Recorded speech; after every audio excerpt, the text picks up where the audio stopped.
সময় কেবল এগিয়ে যায় না, রেখে যায় অগণিত স্মৃতি। সিনেমা, সঙ্গীত আর ক্রীড়ার দুনিয়ায় এমন কিছু দিন আছে যে দিনগুলো ইতিহাস হয়ে বেঁচে থাকে বারবার। আজকের এই দিনে জন্মেছেন কিংবদন্তি শিল্পী, শুরু হয়েছে নতুন সুরের যাত্রা, আবার কোথাও নেমে এসেছে শোকের ছায়া। চলুন ফিরে যায় সময়ের পাতায়, দেখে নেই আজকের দিনে শোবিজের ইতিহাসে কি কি ঘটেছিল। উইলিয়াম শেক্সপিয়ারের রোমান্টিক কমেডি ড্রামা 12 নাইট বা হোয়াইটি উইল 1602 সালের আজকের এই দিনে প্রথমবারের মতো রেকর্ডকৃত পারফরম্যান্সটি দর্শকদের কাছে পরিবেশন করা হয়, যেটি লন্ডনের মিডল টেম্পল থিয়েটারে আয়োজন করা হয়েছিল।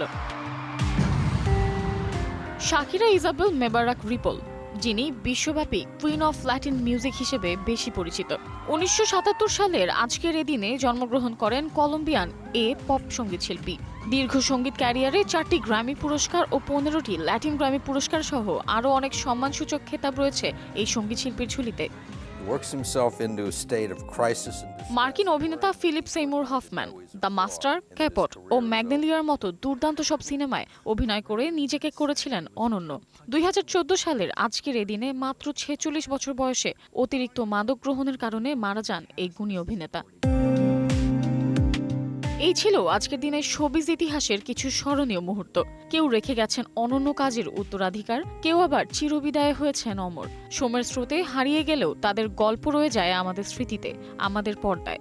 আবার ফিরবো নতুন কোনো দিনের গল্প নিয়ে।